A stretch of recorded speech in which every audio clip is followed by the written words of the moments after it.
Hello everyone, and welcome to another installment of Slammin Synapses. If you're viewing me through YouTube, you'll see a subscribe button up here. Click on that, keep up to date with the latest ongoings here. If you want to drop me a comment, you'll see a box below.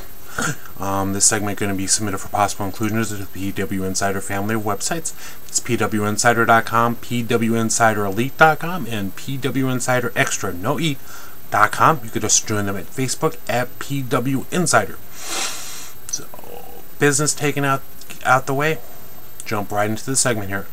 Now, if you saw my Facebook thing, my Facebook status a few days ago, you saw me post that we're going to be talking about Barry Windham joining the Four Horsemen. Now, you may think to yourself, why am I going into this? Well, for two reasons. And one of them has to do with this. Well, this. Something we've discussed in a previous segment, but we're going to touch on this again. To me, the prime of wrestling, well, one of the major primes of wrestling was the NWA days in the 1980s, when everything mattered, when everything made sense.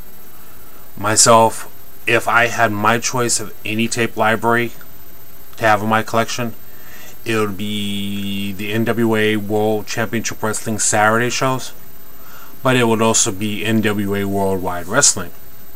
On that show, everything pretty much happened. Everything had some sort of focus.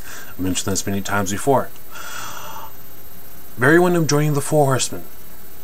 Now, in the storylines in the days and weeks leading up to that, they did kind of hint at stuff, but you never thought in your wildest dreams that Barry Windham would be joining the Horsemen. You would never think that Barry Windham would be standing in front of a camera just throwing the Horseman sign up. Never happened. He never, he may have been a heel in some points of his career, but you would never thought that Barry Windham would join forces with Ric Flair and the Andersons. So they kind of touched on it, they teased a little bit, but they didn't go overboard with it. And at that time, Lex Luger and Barry Windham were the tag team champions, and they really didn't tease dissension that much. There wasn't anything to telegraph that it was coming. I mean, granted, there was some little bits here and there, but when the match happened, Lex Luger got knocked out the ring, was kind of unconscious on the floor. Barry Windham would keep getting beat up. He'd go for the tag, and J.J. Dillon would say, "I told you he wouldn't be there. I told you can't count on him. Told you he wouldn't be there." He kept doing that throughout the match. Eventually, Luger would get back onto the ring, kind of dazed. Windham would tag him in, drag him in, he'd slam him. Then as Luger was climbing up, Barry Windham set him up for the lariat. The Andersons pinned him. Andersons pinned him, and they became the World Tag Team Champions. Arn Anderson and Tully Blanchard, not the Andersons, my mistake. Tully Blanchard and Arn Anderson, they would defeat the team of Luger and Windham for the titles. Now, after that match, they let it play out. Windham walked away with the Horsemen. Luger was in the ring, he was getting help.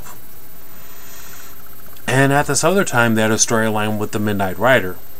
Now, at that time, Dusty Rhodes had been suspended for utilizing a baseball bat against one of the Crockett family. So he was suspended for 120 days. At that time, he was the U.S. champion.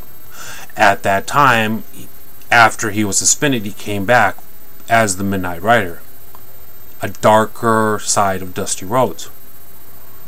Now, Dusty Rhodes, after this match, would go into the locker room after Barry Windham. The heels in that room beat him down. He was saved, of course. And basically that was the end. But that didn't get shown until the next week. I believe that's how it went anyway. But anyhow, they let it play out, and throughout the show, they were asking people how they felt about it. They asked the Varsity Club, they asked Nikita Koloff, they asked Sting. Did they ask Sting? I don't think they asked Sting, but they asked quite a few people through the show how they felt about Windham joining the Horsemen. And they all gave their opinions, and they all touched on it. But they never talked to Barry until the very end. They didn't get Lex Luger's opinion until the next week. But they let everyone else talk before getting back to the main culprit of that. And that's Barry Windham. And he would come out there and he would give his reasons why, and he would say, and he would basically state that he was on the right path, he was on the right goal, because Rhodes, correction, the Midnight Rider accused Windham of not following the right path. He was being led astray. But Windham knew what he was going to do and the path that he was walking down. And so in a match later on, Barry Windham unveiled his claw. Something he never really utilized before, but he utilized it for punishment. Now, up to that point, Barry Windham had never been known as a punishing type person. But he made his transition into the dark side. So at that time, leading up to part 2, since Dusty Rhodes was stripped of the U.S. title, that made it up for grabs. Now granted, this is the WCW version of it, but you get the point. This was up for grabs in a tournament. And all the talk was Barry Windham was going to be in that tournament for this. And Ric Flair pushed this as important. The commentators pushed this as important. Any discussion about the U.S. tournament was discussed with importance. So that Barry Windham going into this tournament, he was going for something prestigious. Granted, it wasn't for the World Heavyweight Championship, but he went for something even better. At least at that time, he couldn't be the World Champion because that was Ric Flair, but he could be this, the United States Heavyweight Champion. They pushed this as one of the most important titles around, which at that time it definitely was. Nowadays, if you have that same storyline, they weren't really discuss. They weren't really discuss things. They would kind of like tease it, play around with it in advance, and when it would happen, granted, the commentators would have said something, but by next week, it probably would have been rushed through very quickly. They would have probably had Barry Windham on the opening segment talking about it. They would have probably had Lex Luger on the opening segment talking about it. But they wouldn't have let it sit.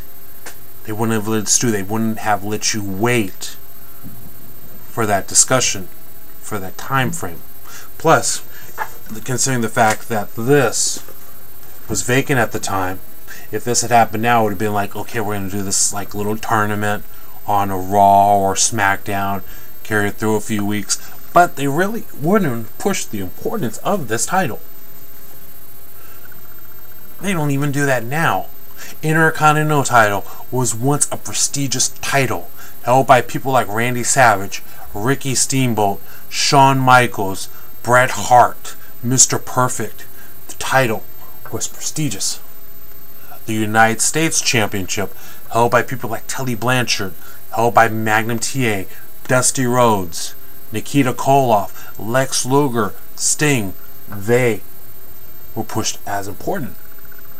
Nowadays, Dolph Ziggler is the United States Champion, but they try to do something with him, but you don't get the sense that it's important.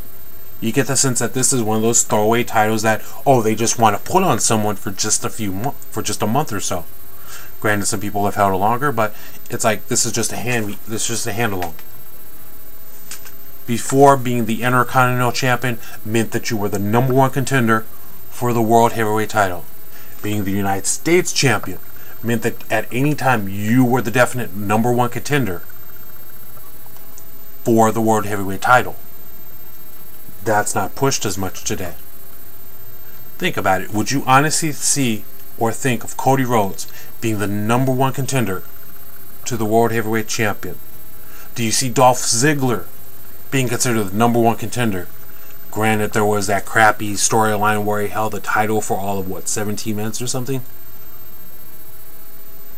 Took away the importance of that. But Dolph Ziggler is not seen, theoretically, as the number one contender to the World Heavyweight Champion. I wish we got back to those days when they let storylines fester a little bit, when they let you think about it, when they didn't just like jump into things and try to gloss through things at a rapid pace. I like to see them get to a point where titles like this matter,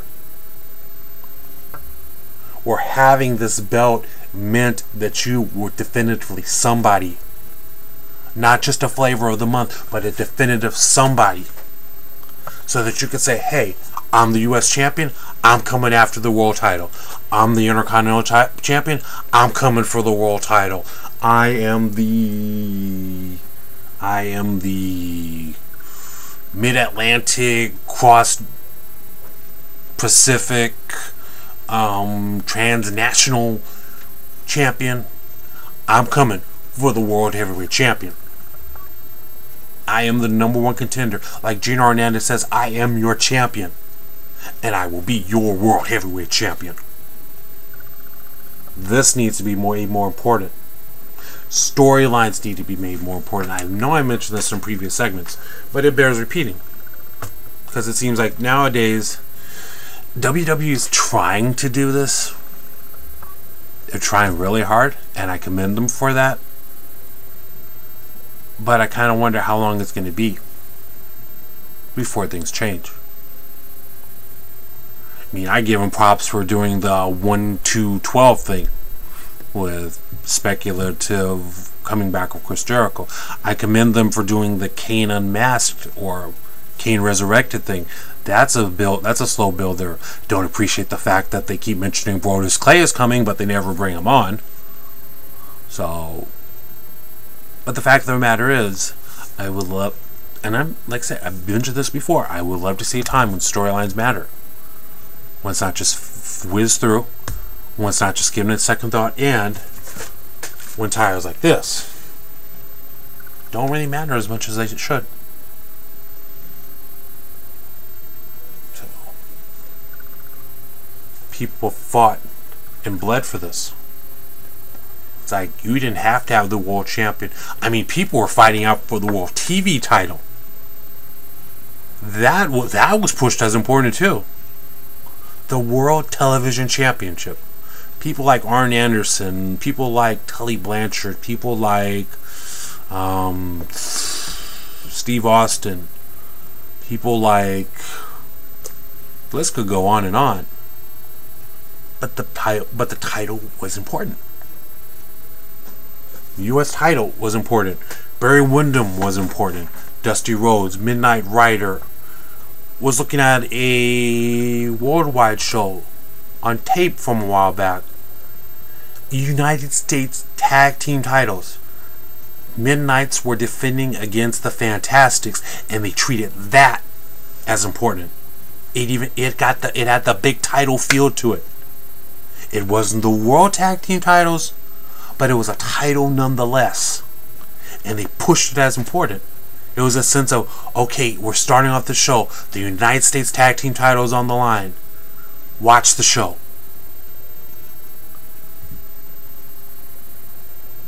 I wish they could get back to that. Seriously. I can say this till I'm blue in the face, but I wish things mattered nowadays. Unlike Impact, where wrestling matters, and from the shows that I've seen, most of it is blah, blah, blah, blah, blah, blah, blah. Wrestling only matters if it happens. Not if you talk about it. It's like Van Helsing. There's a line in Van Helsing where there are these two vampire people, and they're always talking about what they're going to do to you.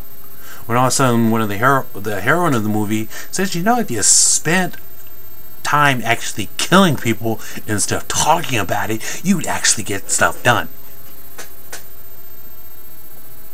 So yeah, wrestling should matter. Wrestling should always matter. Wrestling you shouldn't be afraid of. So, guess that's going to be it for this week. If you want to drop me a comment or see a graphic on there, you can email me. You could catch me on Facebook. You could also find me on Twitter. You'll find those on here as well. Where to do that at? Facebook at Albert Gurrier. Email agurrier@yahoo.com. Twitter at Slammin Synapses. Join me, follow me on Twitter. If you like my segments, share it with others. Retweet me if you see this on Twitter. Let other people know that you enjoy watching this as much as you do.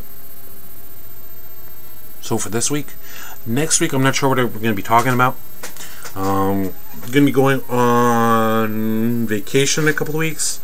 I may try to slip in a segment while I'm there. Hopefully there's a Wi-Fi where I'm at.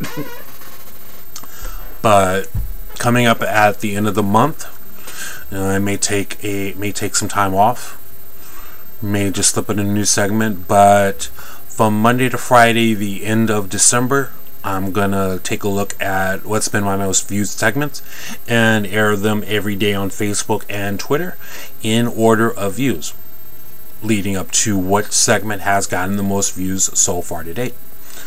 So hopefully this becomes one of them. So for Slammin Synapses, this is Albert Gurrier saying so long from ringside.